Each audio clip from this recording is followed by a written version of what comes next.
started a series and this is yung pinag-uusapan natin for the past for the past Sundays. No, I think we already had two talking about Jesus as the center of everything. No, this is actually this is simply my sharing of my devotion. Okay, yung mga na-pick up ninyo nung last time, no, I am just actually sharing what I've been receiving from the Lord for the past few weeks. And somehow, the Lord is trying to recenter my life and every aspect of my life, every fiber of my being to be centered again in Jesus Christ, my Lord. So, we've been talking about Jesus at the center. Sino sa inyo nakapag-minister yung word for the past few Sundays? Taas ang kamay. Diba? Last Sunday, I believe, may mga kumausap pa sa akin. Sabi, Pastor, parang ako yung kinakausap mo, no? Yung gano'n, no? And I'm really happy na I really think, yung kung paano ako kinakaugnay ng Panginoon lately ay ito ay may kinalaman din sa church, no? Sa atin as a community. But by the way, bago ako magpatuloy, for those who are first-timers, pwede ba kayong, can you give me a wave of hand? Okay. I have visitors from PUP. Pwede ba natin silang palakpakan? Okay. Sige, ayan. Kaya sila nandito ngayon dahil we will be planning their retreat for May ano nga yun? Kinabahan sila. Sabi ko, Pastor, March. Sa March 29. Tama? 28 to 29. Tama ba? Sige, palakpakan natin mga taga-PUP. Okay. So, maraming mga representatives ng mga campus dito. Meron dito mga taga-PNU, mga PNU. Okay? Sino ka? Yung TUP. Ayan, TUP present. Lyceum. Okay. RTU. Okay. Ayan, so, hindi kayo nag-iisa. No? Para lang tong frat. Joke lang. Okay. So, para doon sa mga wala last Sunday, ay ICCT. Dito wala sa harapan ko. Okay. So yun, wala naman akong balak banggitin lahat ng campus. So, okay. Kung pinaglihi ka sa tampo, mahihirapan ka talaga sa pagkatao ko. Okay? So, gusto kong balikan natin yung mga napag-usapan natin nung mga nakaraang Sunday. Okay lang ba? Okay, so siguro kung last Sunday we talked about 45 minutes, then last Sunday another 45 minutes. So that's 1.5 hour and then plus another 45 minutes. Okay lang sa inyo? Joke lang. Okay, para makarelate lahat, balikan natin. Ano ba ibig sabihin ng pagkakaroon o yung pagsaalang-alang sa Panginoong Hesus bilang sentro ng ating buhay? What does it mean to have Jesus as the center of your life? Okay? So we talked about it for 2 Sundays already. Number 1, ano yung unang point natin? Everybody say source. No, Jesus being the center means He's the source of everything. He is the source of all your needs. Hindi lang yung baon mo, hindi lang yung pagkain mo. No, He is the source of your sense of belongingness. Maraming tao kung saan hinahanap yung belongingness, tama? At nalulungkot sila. Bakit? Kasi mali yung pinagkukuhaan. Tama? Tama ba? Jesus can satisfy and fulfill your every need. And just lately, I realized that Jesus can fill up even your need to sin. Shocking ba? Yung pakiramdam mo na gusto mong gumawa ng kasalanan, kayang punuin ng Diyos to a level na you will no longer have to do that sin. Naintindihan? Tama? Tama ba? Kasi ang tao nagkakasala, he's longing for something. Halimbawa, lust. Gusto mo yung lust. Nanginginig ka. Gusto mong gawin. Pero sa presensya ng Diyos, kaya niyang tunawin yun. Tama? He's the source of our healing. May sakit ka, He's the source of healing. He is better than any doctor that you know. He is better. Amen? Naalala ko, I prayed for someone na operahan na because of a cyst. No? I think it's a big one. No? Pag sinabing pang-operasyon na, around 6 units. No? Ano bang measurement ng cyst? Millimeters? O centimeters? Millimeters. O, 6 mm na. Sabi sa akin. Tapos ano pa to? This guy is Guy, G-A-Y. Sabi niya, Pastor!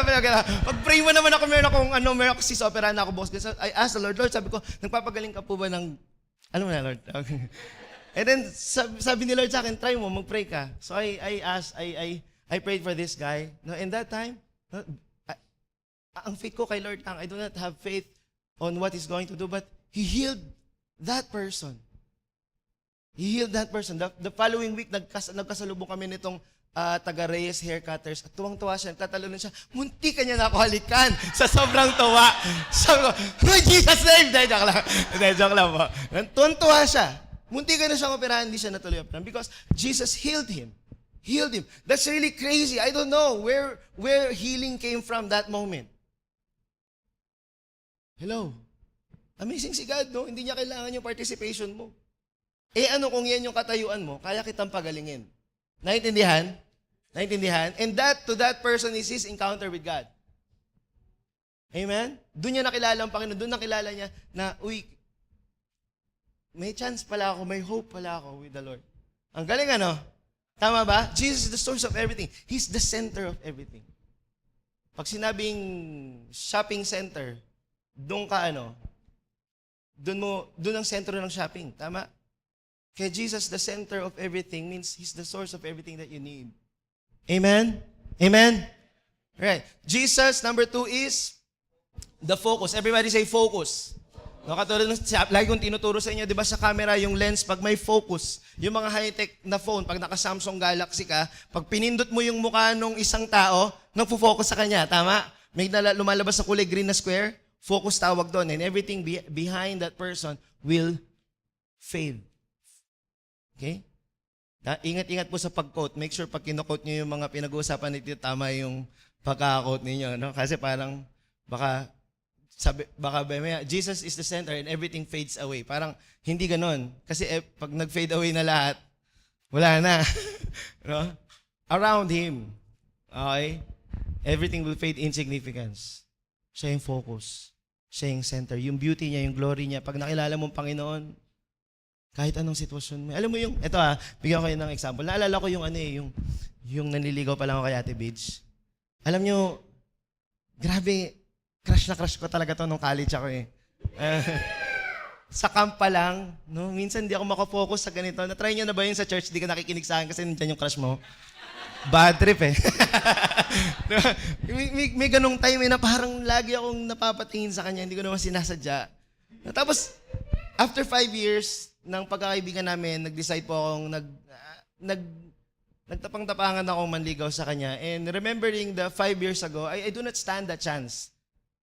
I do not stand that chance. Dahil all she has for me is friendship and annoyance. Alam mo yon? Friend zone, asar zone pa. Ayaw niya sa pagkatao ko, naiinis siya. Hindi ko alam kung bakit. Pero ganun ko naaalala na aasa talaga siya, naiinis talaga siya. But friend zone is a good zone. Kung may na friend zone man sa inyo, that's a good zone. That's pretty close. Lalo na kung hindi niya alam na hindi ka friend. You have friend with hidden agenda.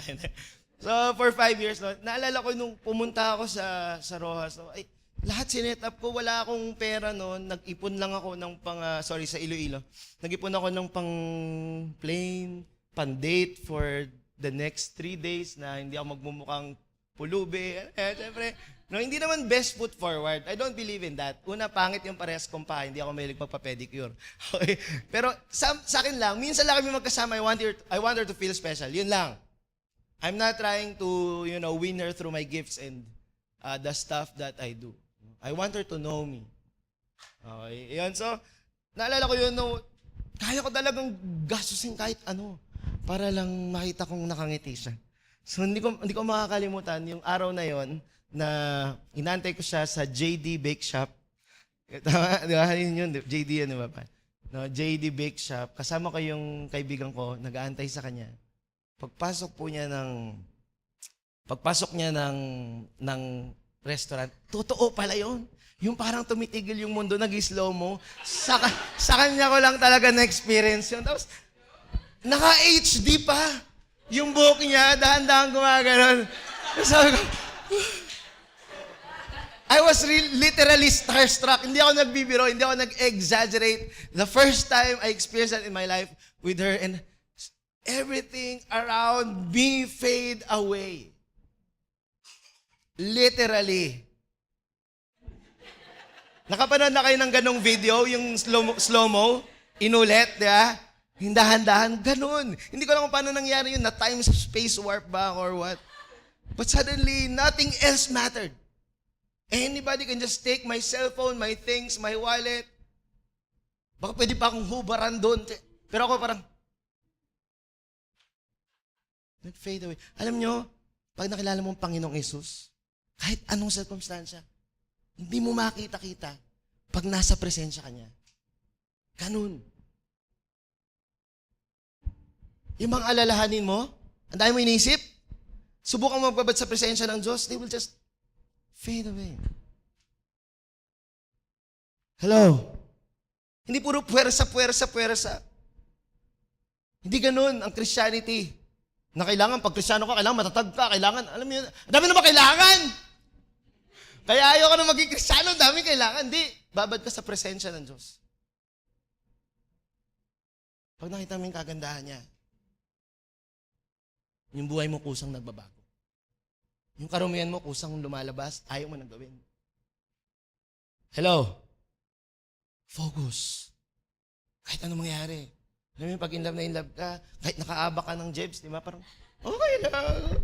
Diba? Pero pag yung wala kang gano'n, yung wala kang ganong, konting tabig lang, saan ba? Ano ba? Iinit ang ulo ko yan, ha? Pambira! Agulat yung mga tulog dito. Sarap kasi ng aircon eh. Hindi ba minsan ang init ang ulo mo kasi wala kang boyfriend? Di ba? Damay patuloy yung buong mundo. Aba mag-boyfriend ka na nga, mamulot ka na dyan sa labas. Pero yung pag in love ka, di ba? May nakasasa, okay lang yan. May date ako mamaya eh. Walang pwedeng makaalis ng saya mo eh. Tama? Hindi like niya yung selfie mo eh. Kaya, okay na. Kahit anong tira niyo dyan sa Facebook, hindi ako maapektuhan. Hindi like niya eh. Second like na yun eh. Kaya ang saya-saya ko. Alam mo yun? Pag masaya ka, pag ganun yung pag in love ka eh. Tama ba? Parang wala, hindi naman yata kayo normal eh. Na-in love ba kayo? Ako lang yata, dito, bading eh. Sino na-in love na dito? Okay lang kahit hindi kayo natuloy. Ay, na-in love ka. Di ba? Hello? PUP, may na-in love na sa inyo? Ang lungkot naman doon. Oh, huwag kayong mag-aral doon. Joke lang. Di ba? Masarap ma-in love eh. Kahit na hindi talaga siya napunta sa'yo. Di ba? Tama? Masarap yung ganun. May ganun ka lang eh. Ngangitian ka lang, mahal ka na, yung ganun. Kinumusta ka lang, akala mo nag-propose na. Kumusta ka? Yes! Yes! Yes! Ay, sorry. Alam mo, ganun yung relasyon sa Panginoong Jesus. Hindi ko alam kung anong meron kayo eh. Kaya yung ganung klaseng relasyon, bibigay mo lahat eh. Tama? Yun yung pagkakaroon ng Jesus as the center. Focus of everything. Pangatlo, ano yun? Hub. Siya yung umahawak ng lahat-lahat ng bagay. Tingnan mo, pag na-inlove ka, di ba, minsan akala mo siya na yung mundo mo, kaya nung iniwang ka,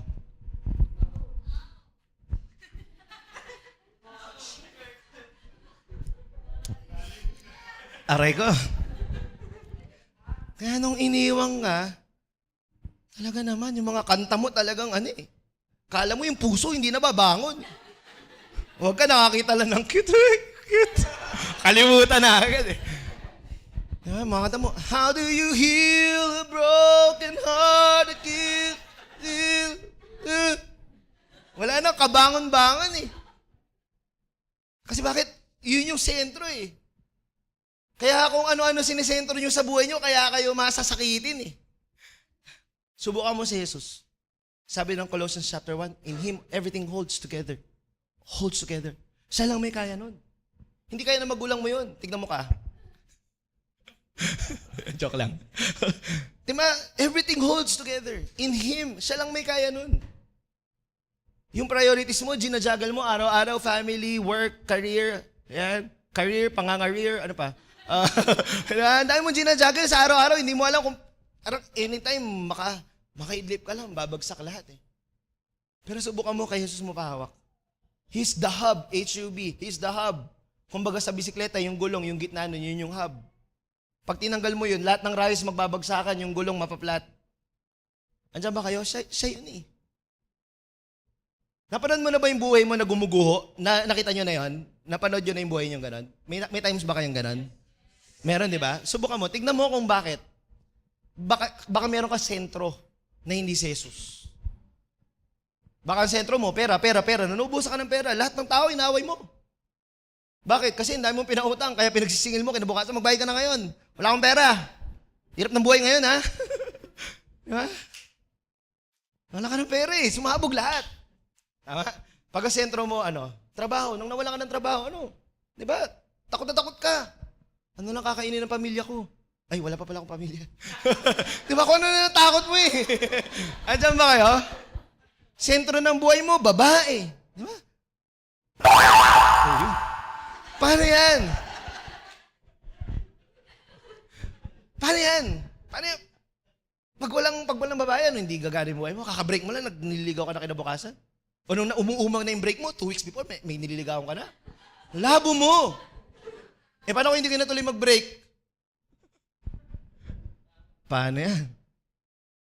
Ang laki ng problema mo ngayon. Dalawa. Yung isa nga, hirap na hirap ka. Nagdalawa ka pa. Di ba? Doon sa lalaki yung umikot ng buhay mo, maya ka naman. Kalalaki mong tao. Okay, so, sabog ka eh. Di ba? Kasi hindi yan kayang hawakan, lahat-lahat sa buhay mo. Tama? Pag-aaral, hindi kayang hawakan ng lahat ng buhay mo ng pag-aaral. Ang dami yung kailangan nag-aaral, nakatambay ngayon. Kakaya. Di ba? Sayang. Bakit? Alam mo kung bakit? Tanong niyo sa akin. Ito mga bago to, gusto ko to eh, kasi mga bago. Tanong niya sa akin kung bakit. Kasi nung tinanong siya, sabi sa kanya, Bata, po, anong pangarap mo? Mayroong background music. Ting, ting, ting, ting. Madrama. May violin. Parang si Hubert kanina. Malungkot ang muka. Sabay sumagot yung bata. Kuya, ang pangarap ko lang po ay makapagtapos. Sino nakarinig ng ganun? Yun, nakatapos, tambay. Kasi yun lang pangarap niya, magtapos lang eh. Natapos. Tumambay na. Ayusin yung mga pangarap niyo, sabi mo sa katabi mo. Ayusin mo pangarap mo ha.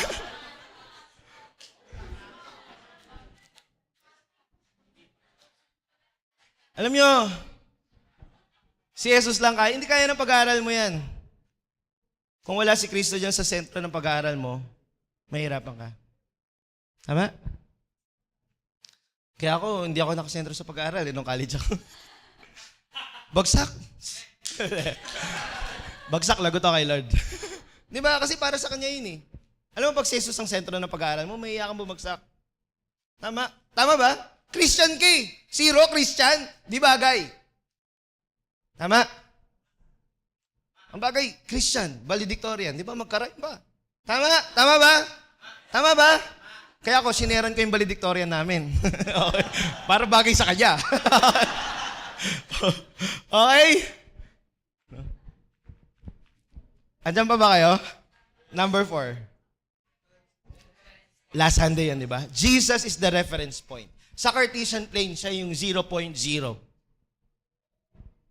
I lost you at Cartesian plane. Okay. Yung sa, di ba? Yung point of origin, lahat doon mo binabase. Tama? Siya yun. Siya yung reference point. Ng tama at mali, siya. Hindi yung Facebook. Hindi yung memes. Hindi yung status. Hindi yung mga quotes na nare-receive mo sa classmate mo na mahilig mag-GM. Malaman-laman mo, ikaw lang pala GM. Type ka pala. GMN mo yung mukha mo, sabi mo sa akin. Pa-GM ka pa. Bakit hindi dumaabot kay pastor? Diba? Hindi wala doon ang ibig sabihin ng buhay. Makapag-GM pa naman, kala mo, gaganda. Love is commitment, ganito, ganyan. Magbasa ka ng Bible. Yan ang reference point ng buhay natin. Tama? Hindi yung mga sinabi ng mga tao na hindi mo, tignan mo nga yung buhay. Tignan mo si Papa Jack. Kinig kayo ng kinig kay Papa Jack. Oy, Papa Jack ha. Panoorin mo to pag naging Christian ka. Kung ano-ano lang sinasabi nun. Wala sa Bible. Yung buhay niya, basag. Tapos yung mga tao, kinikurse niya. Anong tawag niya sa mga tao? Di ba? Pasintabi mo, sabi niya, tanga-tanga mo. Tapos maririnig mo yung caller, pasensya na po, nakaho talaga ako. Alam mo, sabi ng Diyos, nasa iyo ang kaisipan ni Kristo. Yun ang meron ka sa iyong isipan. Hindi yung sinasabi ni Papa Jack. Kaya naniniwala ka na meron tanga sa pag-ibig, hindi mo lang kilala si Jesus. Hello? Nagigising ba kayo? Pag si Jesus ang sentro ng buhay natin, meron ka panatagan. Kasi bakit? May reference point ka eh. Alam mo kung matuwid ka. Di ba last Sunday, ginawa natin, gumuhit tayo ng tuwid na linya. Di ba? Nakita ka na ng gano'n, yung classmate mo na ang galing gumuhit. Di ba? Pag pinutusan ka ng teacher mo sa geometry, sabi, draw in the board a straight line. No? Di ba? Talagang kabado ka pa. Pressure eh. Yeah, chalk. No, ngayon, ano na gamit? Whiteboard marker, di ba? Gagawa ka straight line, di ba? Papaibot ka pang ganyan eh. Grabe, tuwid na tuwid, di ba? Tapos kukuha yung teacher ng ruler, guguhitan niya, nakita mo, balubuluktot pala yung linya mo. Yung linya na yun, yung straight, yung ruler, si Jesus yun eh. Siya yung reference point. Hindi yung approval ng magulang mo, hindi approval ng classmate mo. Hindi sinabi ni pastor. Si Jesus. Anong sinasabi ng Panginoon dyan sa buhay mo? Hello? Hello? Andiyan ba kayo? Kaya importante yung may relasyon ka sa Panginoong Jesus. Hindi yung alam mo lang yung Bible. Nasa Bible lahat ng mga sinasabi niya. Pero gamitin mo yon sa ilalim ng relasyon sa Kanya. Maraming tao gumagamit ng Bible pero ang buhay hindi naman nakasubmit kay God. Tama? Yung mga iba't ibang kulto at reliyon na hindi naman si Jesus yung tinataas. Ano ginagamit? Bible din naman. Ba't ganun? Kasi bakit? Wala si Jesus eh. Walang relasyon. Meron lang religion. Panuntunan. Gawa ng tao. Diyan ba kayo? May kusa ba ako? Yes. Diba? Gawa lang pala ng tao yan eh. Ba't pa natin sundin yan? Pero may relationship ka kay God, hindi mo gagamitin yung Bible para i-justify yung mga ginagawa mo. Diyan ba kayo? Bigyan kayo ng mga example na malulupit. Na nasa Bible naman, pero bakit nung in-apply mo mali? Halimbawa, tinawag ka ni Lord para mag-mission. Sabi ni Lord kay Jam, gusto ko mag-mission ka. No? Tapos, nabasa ni Jam dun sa Proverbs chapter 31 yung a wife of noble character. Sabi niya kay Lord, Lord, ito yung gusto ng Bible patungkol sa isang asawa. Doon kasi sa Proverbs 31, sinasabi doon kung paano yung babae nagtatrabaho para sa pamilya. Ang relationship nila ni Lord, ang sinasabi, Jam, mag-mission ka. Tama? Pero sa Bible, may sinasabi doon patungkol sa isang ina na dapat nagtatrabaho. Ayaw ni Jam mag-mission. Kinlaim niya ngayon yung Proverbs 31. Ito ang sabi ng Bible. Ito dapat i-apply ko.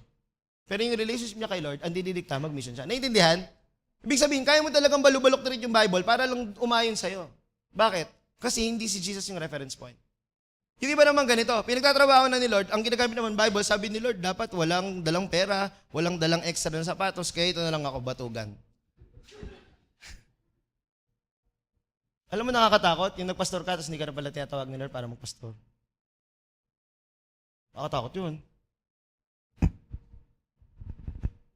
Ewan ko, hindi ako naniniwala na yung pinakamataas na katawagan yung pastor. Isa lang siya sa mga katawagan. Hello?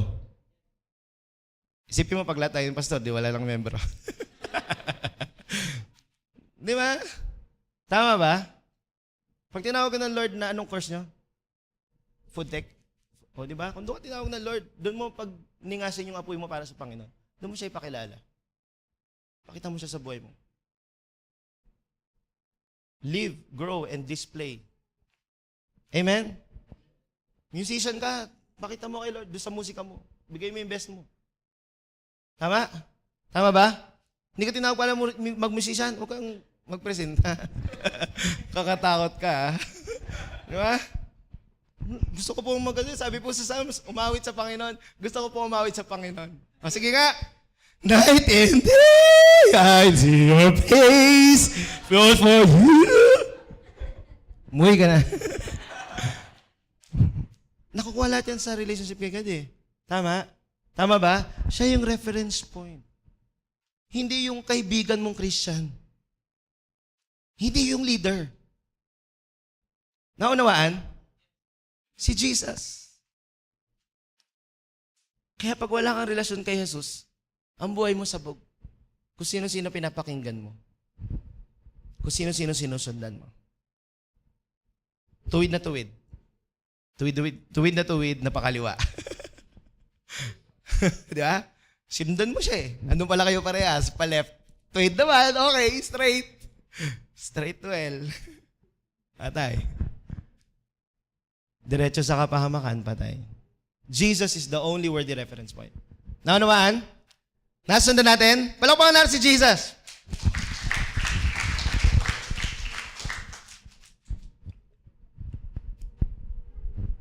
Ito, last point. Ito yung para ngayon eh. Jesus is the assembly point. Lagay nyo nga sa notes niyo. Jesus is the assembly point. Have you ever seen something somewhere that doesn't belong there? Meron ka ng ganong feeling na parang pumasok ka sa isang lugar, napakaganda, maraming magagandang gamit, tapos merong isang bagay doon na hindi talaga dapat nandun. Yung parang may mali dito. At bigyan ko kayo ng mas yung sino dito yung may magulang na mahilig sa magagandang gamit sa bahay? Meron ba kayo? Yung bili ng mga materialis puertes, di ba? May Nara, may bakal, may titanium, may aluminum, may glass. Pinagsama-sama sa isang sala. Ang baduy! Ang ganda-ganda ng gamit, pagkamahal-mahal, 25,000, 30,000, 68 million. Ay, hindi, 68,000. Ang ganda ng gamit, pero pinagsama-sama sa isang lugar kung saan they don't belong to one another. Ang baduy. Ang pangit. And you just feel that it doesn't work. Ang awkward niya tignan. Nakakita na kayo ng ganong sala? Diba? Yung iba naman, ito ba, nakakita ka na ng yung ito sa mga pinapanood ninyo, yung parang, ang kinis-kinis ng balat, ang amo-amo ng muka, napakaganda, parang alagang-alaga, parang ivory. Yan. Ang buhok, ang lambot-lambot. Ang ginampanan, squatter. Talaga squatter. Mag-i-squatter na lang ako. Kung ganyan ang mga kapitbahay. Hindi, nilagyan ng uling. Uling talaga. Uling. Akala mo yun na yun? Tawag mo na prosthetic. Hindi talaga magmukha mahirap. Tama? Ang kinis eh. Tama ba? It doesn't belong there. Tama? Hello? Alam ko, mas bagay ako sa showbiz, pero ayun gusto ko. Joke lang. I don't belong there. Okay.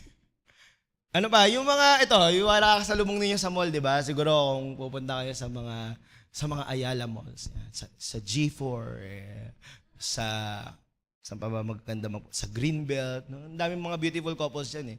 Tapos bigla may makikita ka, ang pogi-pogi ng boyfriend. Ang pogi! Pagtingin mo sa kasama, she doesn't belong. So you belong. Di ba? Si Jack ang tawag doon. Si Jackpot. Ito yung mga bagay na yung bagay na hindi swak eh. It feels awkward. Tama? It feels awkward. Hindi maganda tignan. Okay? Tama? Tama? Lalaki ng bilbil mo, pitted ka ng pitted. Ano naman mag-loose, di ba? Para, di ba mag-hip hop ka na lang? Huwag ka na maki-rakista, di ba? Tama? Alam mo, walang bilbil. Wala na akong pambili ng bagong damit. Di ba? Hindi. Ang itim-itim na kilikili, spaghetti na spaghetti. Pansit kanto naman yung dating. Sunog. Okay lang ganun yung may itim pero saan to, di ba? Long sleeve tayo. Andiyan ba kayo? Hindi maganda tignan eh. Kailangan, di ba? Nakita na kayo ng mga black. Alam ko, hindi nyo talaga aling black. Yung mga negro. Sorry, Miles. I really need to use that word. Nakita ng negro na mahilig magpulbo? Hindi pa. Bakit? Kasi magmumukha silang choco crinkles, di ba? Hindi bagay eh. Tama? Tama ba? May kausap ba ako? Alam nyo, ito yung pag-usapan natin ngayon, no? O, punta tayo sa mga mas seryosong bagay. Bakit ko yung sinasabi? Hindi para magpatawa. Hindi po ako stand-up comedian. Ito yun. Kasi minsan tayo, we find ourselves in places na feeling natin we don't belong. Tama? You find yourself in situations na feeling mo, hindi ka para doon. Kahit na, minsan sa buhay mo, pinangarap mo yon. Kahit na minsan sa buhay mo, yun talaga yung alam mong gusto mo. Pero nung naabot mo, nung narating mo, parang hindi eh. Akala ko, siya na ang lahat, di ba? Yun nga yung love team, yung song mo sa kanya, nasa'yo na ang lahat. Di ba? Pero nung parang kulang. Kapos. Akala mo yung pangarap na yun, yan na yung pinakapangarap mo. Nung naabot mo, parang, ay, yun na yun? Yun na pala yun, parang kulang. Awkward. Ang awkward. Alam niyo kung bakit? Kasi sabi sa Colossians, ito yung text natin for the last 3 Sundays. Colossians chapter 1, verse 16 to 17. For by Him all things were created, things in heaven and on earth, visible and invisible. Lahat daw ng bagay na makikita mo sa paligid mo, ginawa ng Diyos. Okay? Lahat ng hindi mo nakikita, siya rin ang gumawa. Whether thrones or powers or rulers or authorities. No, pati yung mga pahamunuan sa paligid, siya pa rin ang may lalang. All things were created by Him. Ito yung isa sa pinakamalaga dito. By Him and for Him. Ginawa ito ng Panginoong Hesus para sa Kanya. Yung katabi mo, tingnan mo. Sige. Di ba? Ginawa yan para sa Panginoon. Huwag mo sabing di nga. Ginawa siya para sa Panginoon. Ginawa siya ng Panginoon para sa Kanya. Kung yan hindi mo matanggap, ang Diyos tanggap yan. Hello? Yun ang sabi ng Bible. Created by Him and for Him. He is before all things, and in Him all things hold together. So ito pong last point natin, yung Jesus as the assembly point. Sa Kanya po nag-gather lahat ng bagay.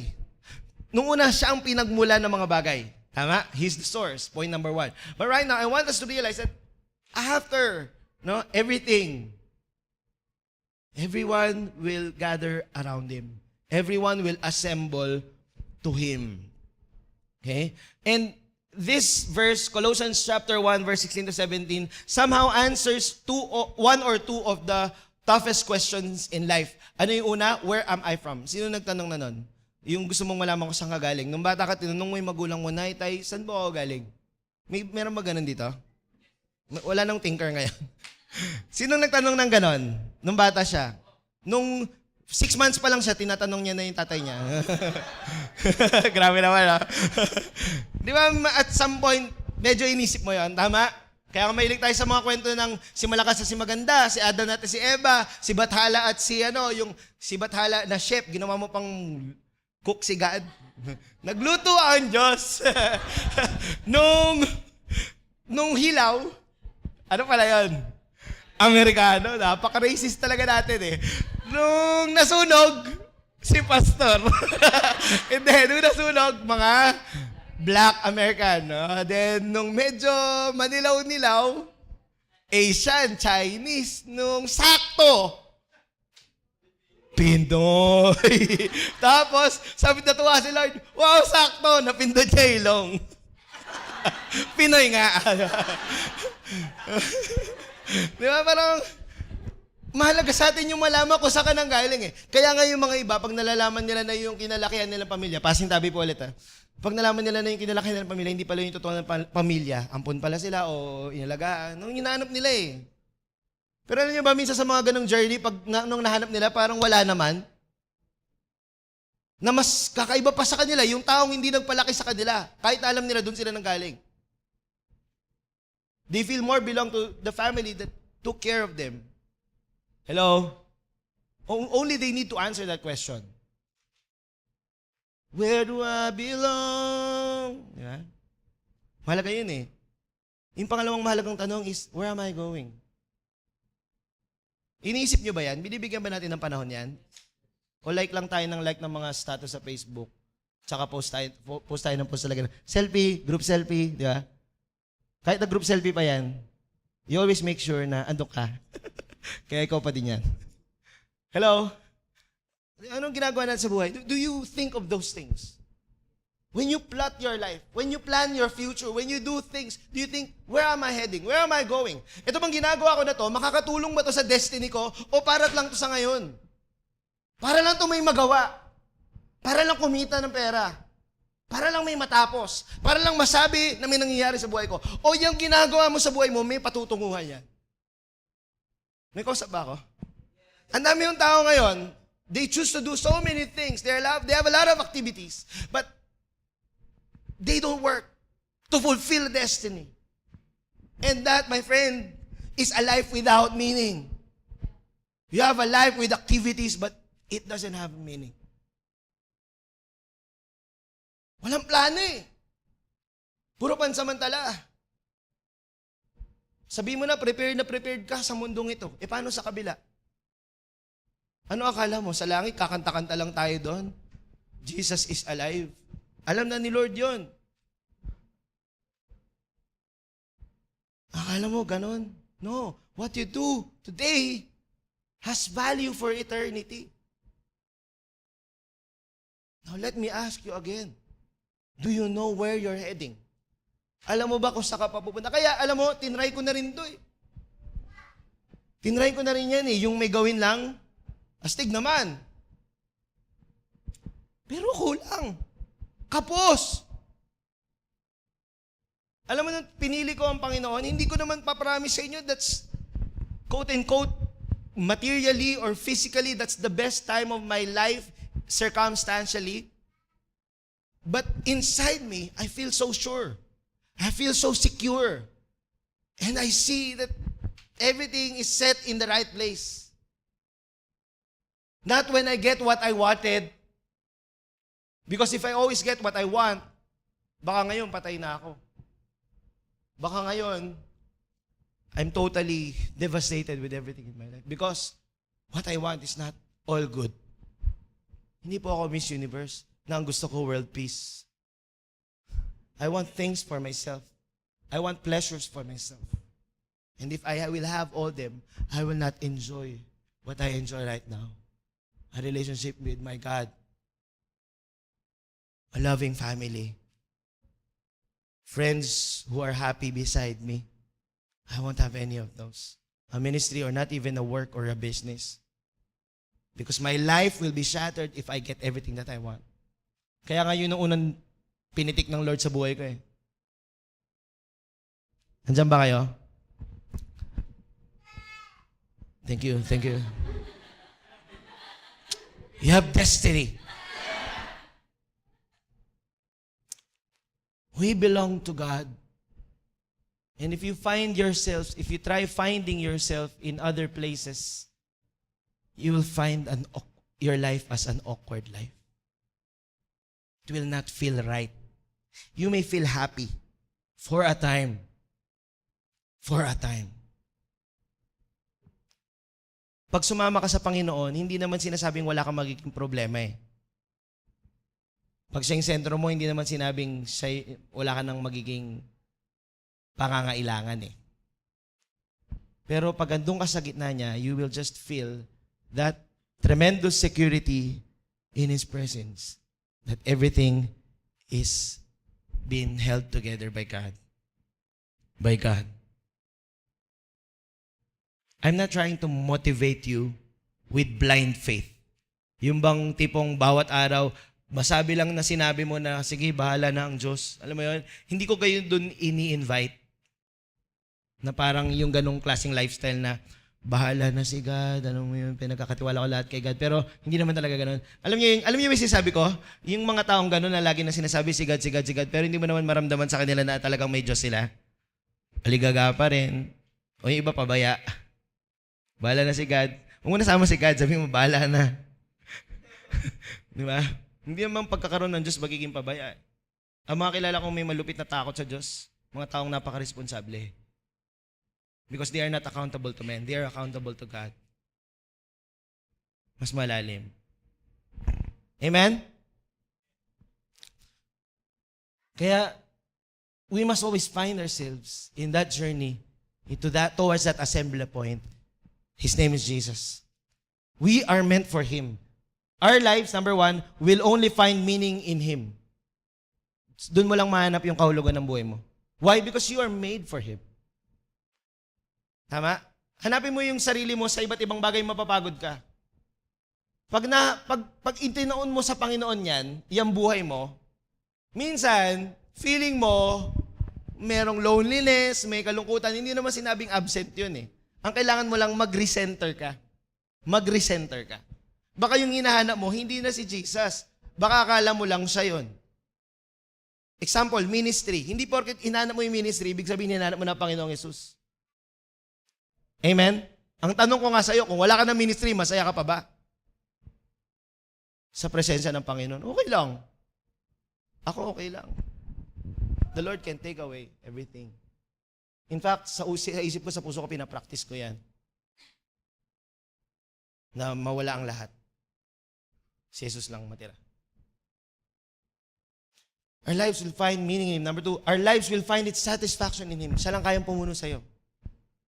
Merong isang famous anonymous quote na famous anonymous quote dahil hindi ko alam kung sino siya. Baka alam naman ng iba. No? But there's a God-shaped vacuum, sabi niya, in a man's heart. Narinig niyo na yan? God-shaped vacuum, only God can fill. Sino nakaninig na nun? Ganun siya ka-famous. Yung meron daw puwang sa puso ng bawat tao na ang Diyos lang ang kayang puno. Sino nakaninig na nun? Meron ba? Taas sa kamay. Ayan. So it is 2, 4, 6, 8, 9 people famous in this room. Okay? O yun, 10. Yeah? So if we are 40, that's 20%. Oh, that's how famous that quotation is. Tama? Tama ba? There's a God-shaped vacuum. Meron daw butas si Lord lang. Yung iba pwede dun sa gilid. Narinig yan na yan? Hindi ako naniniwala dun.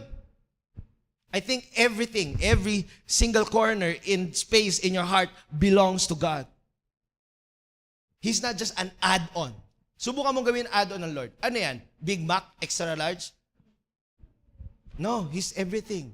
He's the core of your heart. And when you start realizing that, everything will fall into the right place. You may be uncertain, but you are sure. Hello? You may be uncertain. You are not certain about everything, but you are sure about Him. You are sure about God. Na kahit na hindi ko to gusto tong time na to, pero alam ko, the Lord will, hindi mapapaya ang Panginoong Yesus sa akin. This decision may seem not good for me or not beneficial for the people around me. Not yet. Maybe not yet. But I'm sure that with God, everything will fall into the right place. Amen? Kaya, mas masarap siyang piliin. Pangatlo, our lives will find direction in Him. Pag may assembly point ka, pag may patutunguhan ka, di may direction ka, tama? Tama ba? Lahat po ng karera, meron pong finish line. Amen? Hindi pwedeng kanya-kanya kayong finish line. Nung sinabing ready, get, set, go, what? Tapos na ako. No! O kaya, punta ka na sa gilid. Hindi. May karera, merong direksyon. Tama? Paano mo malalaman kung papunta ka sa finish line? Paano mo malalaman kung may victory ka? Pagpatungo ka sa Panginoong Yesus. Siya yung assembly point ng lahat ng bagay. Dapat sa Kanya ka patungo. Kung nasan ka ngayon, dapat palapit ka ng palapit sa Kanya. Hindi palayo ng palayo. Anong klaseng relationship ang tinatry mo i-maintain, pero lumalakad ka palayo? Kalokohan yan. Maganda ba yun? Billy, mula ngayon, mahal na kita. Bukas, wag mo akong kakusapin, ha? Hindi ako magde-devotion.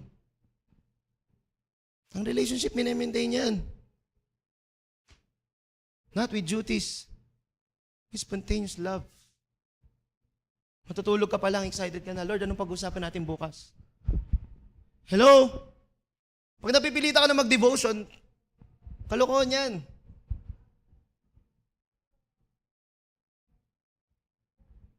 Hirap na rin ako pumunta sa church.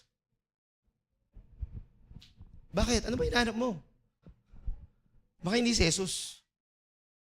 Hello? Kaya hindi tayo tinawag ng Lord sa religion eh. Religion, lahat may batas. Dapat ganito, dapat ganun, dapat ganyan, dapat ganito. Alam mo kay Lord, kaya ganun, kaya ganito, kaya ganyan. Dahil may Panginoong Hesus ka. Nakuha niyo yun? Sa religion, para pasok ka, dapat nagpabautismo ka, dapat ginawa mo to, dapat kabisado mo to, dapat hindi mo yan gawin. Dapat gawin mo to. Kay Jesus, hindi ganun. Kay Lord, kaya. Dahil may Kristo ka, kaya ka nagbago. Dahil may Kristo ka, kaya mo pumunta sa church. Dahil may Kristo ka, kaya mo siyang i-share. Hindi dahil G12 ka, hindi dahil win souls, make disciples, kaya ka share na share. Hindi dahil sinabi ni Pastor, kailangan mag-sell, kaya ka nagsisell. Hindi ganun. In love ka kay Lord eh. Hello? Feeling ko sa pagpipreach ko ngayon, mamatay na ako bukas. Kasi yung sinishare ko sa inyo, ito yung gitna ng buhay ko. Hindi po madaling maglingkod sa Panginoon. Hindi madali. May pamilya din ako, gusto ko rin masaya sila. Alam niyo yan? Pero si Jesus, kaya niyang hawakan yung sentro ng buhay ko. And I always choose Him. I always choose Him. I'll never regret that day I gave my life to Jesus. Not as a pastor, but as a Christian, as a follower, as a disciple. And I will let Him sever anything in my life that needs to be cut so that our relationship will work. Hello? Not because I'm a pastor, not because I'm a Christian, but because I have a relationship with God, and that relationship must work. And everything, every energy in me, by the grace of God, will always think about it. Not the ministry, not Lord's Disciples Global Outreach. It's just our SEC-registered name. Hello? But what we do here, why I stand up here to talk to you, is because we have something going on, and this is what He wants me to do, and I want to glorify Him with this.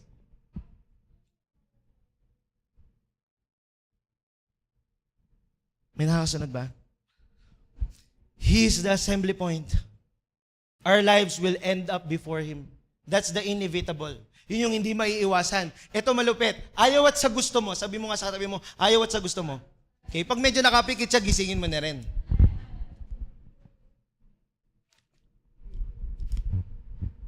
Sa ayaw at sa gusto mo, sa bandang huli, pagbalik ni Kristo, lahat tayo haharap sa Kanya. Kahit hindi ka pa naniniwala sa Kanya, kahit inisip mo sa Kanya, tao lang. Tao ka lang eh. Hindi insecure si God eh, para bumaba sabihin, "Ay, ito, tingnan mo ako ngayon, Diyos ako. Kaya kitang tunawin." Minsan, di ba, hindi siya ganun eh. He's a gentleman, pero tanda mo to, sabi ng Bible, in the end, every knee will bow, every tongue confess that Jesus is Lord. Not just the Christians. Even the demons say that Jesus is Lord. Can you imagine that? Kaya nga wala hong demonyong atheist. Totoo. Walang demonyong atheist. Lahat sila takot kay Lord. Tama? Alam nga nila Bible eh.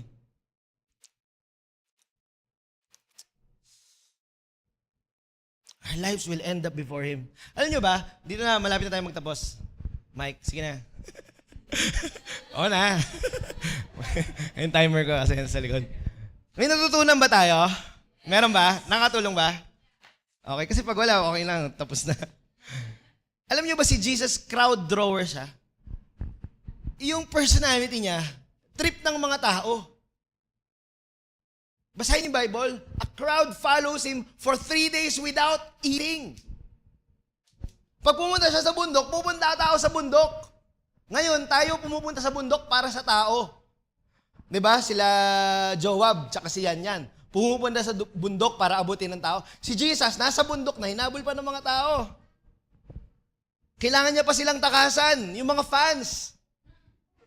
People follow Him by the thousands. 5,000, lalaki pa lang yun. Nabasa niya yan? 4,000, lalaki pa lang yun. Hindi ko maintindihan ngayon bakit ang mga tao hirap na hirap sumunod kay Jesus. Na parang pinag-usapan si Jesus, awkward. Sinong gusto pag-usapan? Si Daniel Padilla. Walang kwenta. Konti lang pagka-cute nun sa akin. Nag-violent reaction naman. Hindi. Kidding aside, no? Hindi ako bibiro.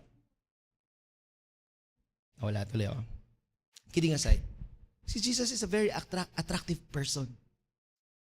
Hindi ko alam ba't ngayon, ang hirap-hirap niya i-share. Na parang pag siniyam sa katabi mo, isipin ng katabi mo, baliw ka. Di ba? Tapos sabihin sa'yo, banal ka. Sinabihan kang banal, nagalit ka, anong gusto mo sabihin sa'yo? Marumi ka! Ganon. Madumi ka! Ganon. Matawa ka pag sabihan kang banal. Uy, thank you Lord. Di ba? Tinawag kang, uy, pastor. Eh na naman si pastor, oh. Gawin yung pang-asar, pakita mo sa akin yan pag hindi tamaan sa akin yan. May mga kaibigan ako dati, takot na takot mag-asawa ng pastor, alam mo yun? Ako nagpa-Bible study sa kanila, sabihin nila, kaya ako, ayoko mag-asawa ng pastor. Diyan na nga kayo, ayaw nyo pala mag-asawa ng pastor, bakit kinigay sa akin? Hello? Ano mo klaseng pastor na nakilala mo? Yun ang problema eh. We misrepresent Jesus. The church misrepresents Jesus. Akala ng tao sa labas, si Jesus yung alive. Kaya ang tawag nila sa atin, alive. Labo nyo. Hello? Pinoy kami, buhay. Akala nila yung Christianity, akala nila si Jesus yung born again. Eh, hindi naman lahat na makilala mong born again, maayos. Yung iba, hindi nagbabayad ng utang. Oh, paano yun? Born again pa naman yan, hindi binabayaran ng utang niya. Laks mangutang, araw-araw, 10. Kaya ayoko pumunta sa church. Libre na ako na pag Sunday, mautangan pa ako. Hindi kasi lahat ng... tama ba? Pero alam mo si Jesus, kahit si Gandhi, nung nalaman niya yung tungkol kay Jesus, na-attract siya. Pero nung pumasok siya sa church, nasuka siya. Alam niyo yun? Jesus is a crowd drawer. Crowds follow Him. It's not hard to tell people about Jesus if you only know about Him. If your life displays having that relationship. Hindi mahirap ang tao bitahin sa church. Nakakayo kasi, baka sabi ng classmate ko, baduy ako eh. Baka sabihin, baliw ako eh. Baliw! Jesus is attractive. Imagine a person with a radical love. Siya lang kayang magmahal sa atin. Kung paano siya nagmamahal. I can boast all my life for a person like Him. I will never be ashamed of having a relationship with Him. Kung meron lang kaming picture, yun ang profile pic ko sa Facebook. Totoo. And I tell people not about my faith. I tell them about Jesus.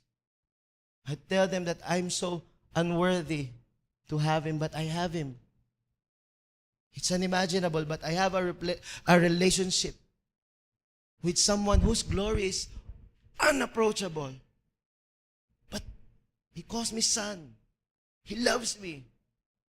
Man, that's love. I tell everyone.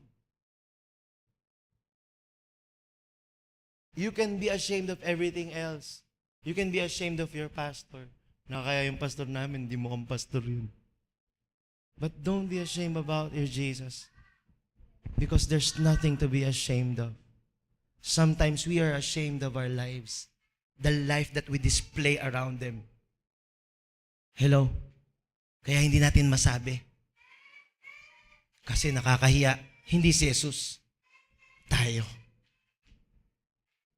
Nasa sandan. Every knee will bow down. Yung mga ayaw lumuhod sa Panginoon in the last days. If their knees needs breaking, and the presence of God will break their knees so that they will fall before the Lord. Ganun. Hindi to pilitan. Mag-Christian ka na. Mag-born again. Hindi ganun. Walang napakagandang bagay na kailangan mo ipilit sa tao. Tanda mo yan. Hello? Maraming hindi sumusunod sa Panginoon dahil hindi lang siya kilala. But He's worth everything. Amen? Amen, church?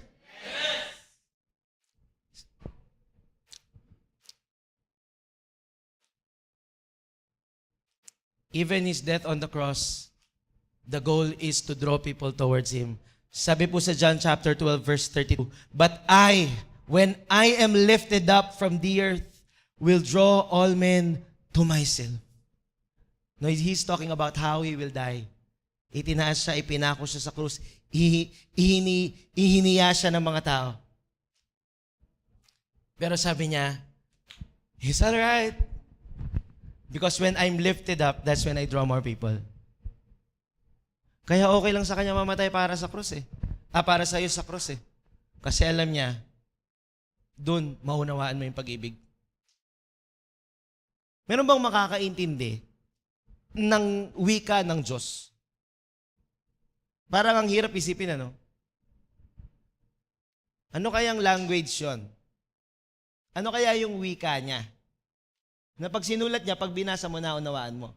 Hindi, kailangan ka kausapin ng Panginoon sa English or sa Tagalog. Sa English nga, hindi pa kayo nagkakaintindihan eh, di ba? Sa devotion mo, minsan may misunderstanding kayo. Mag-aaral ka kasi. Di ba? Sa akin lagi ko sinasabi, if you don't understand, what does it mean? You don't understand. Tama? Maybe it will just take time. Pero ito eh, walang wika na inisip ng Diyos na kaya mo maunawaan bukod sa wika ng pag-ibig. The Bible says that there's no greater love than this, than a man can give his life. Alam mo ba, pag binigay mo yung buong buhay mo, halimbawa bilang tao, binigay mo yung buhay mo, hindi lahat-lahat yun eh. Tama? Halimbawa may ililigtas ka, masasagasaan sa in that instant, your instinct is to push that person away, tapos ikaw na lang mamatay para sa kanya. Hindi natin pinag-uusapan dito yung mga may suicidal tendency, ha? Iba yon. Suicide is love of own life. But that's another topic. In an instant, alam mo yon, yung give up mo lahat-lahat. You don't just give up that breathing heart. Ako, if I will do that to a person, una, I gave up my life. Pangalawa, I gave up the father of my kid. I gave up the husband of my beautiful, loving wife. Hello? If I give my life for someone, that means I give up all the people who is benefiting from my business. Naunawaan, ganun yung pagbibigyan ng buhay. Kaya sinasabi nila, there's no greater love than this.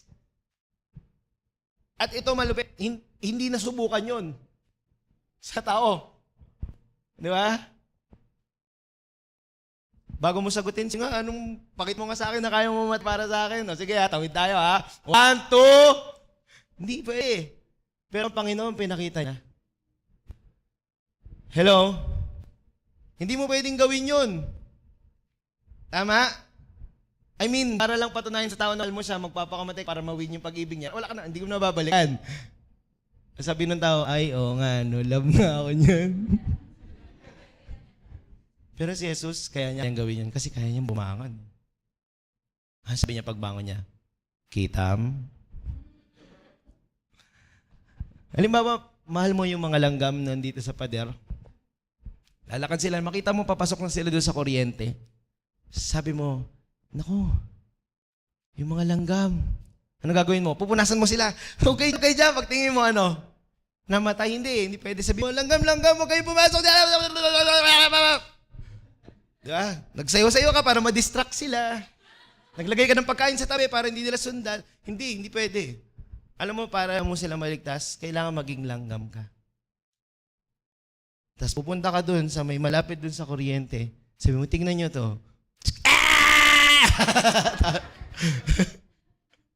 Huwag na kayong papasok dun. Ikaw mamatay yun. Alam mo si Jesus, kaya siya nagkatawang tao. Yun ang kahalagahan nun. Para maintindihan mo, na ang kabayaran ng kasalanan, kamatayan. Naintindihan? Yung kalayaan mo, yung kaligtasan mo, hindi libre yan. Hindi totoo yun. Sabi nila, salvation is free. No, nothing is for free. Somebody paid for it. His name is Jesus. He paid with His own life. Amen? So that you'd realize, through that story, that your life is for Him. As His life was for you. Amen? Let's all stand up.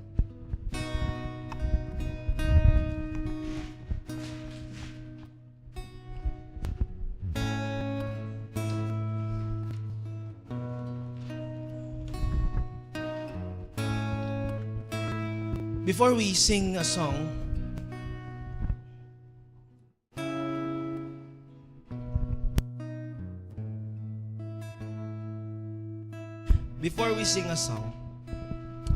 I'll tell you where I am going through as a pastor. Okay lang ba magkwento sa inyo? Okay lang ba? Yung mga bago, konting chika lang. Leaders, makinig kayo maigi. Yung mga galing Cavite, makinig kayo ng mas matindi. And I think, are we still recorded? Are we still recorded?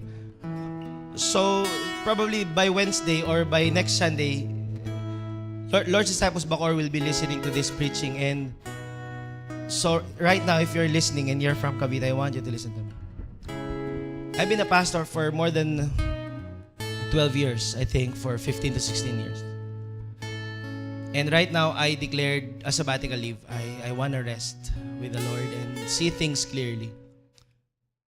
And as I was doing that, no, ngayon, I think less about administrative stuff or how to grow the church. I still think of you. I still think of people. I realized that I need to admit, but I'm not a good leader. Because even though I do not want to, ayoko man, and I do not intend to, hindi ko gusto, I draw people towards myself.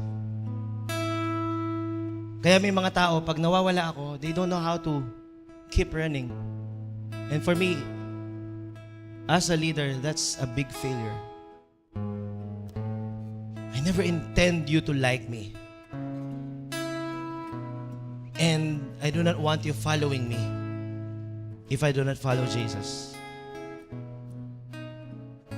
I want you to follow the Lord.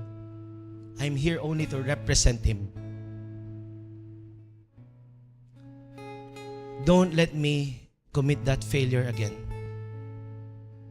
Jesus is the only worthy assembly point of our hearts, not your pastor. And I'm no longer willing to do ministry if that will always be the case.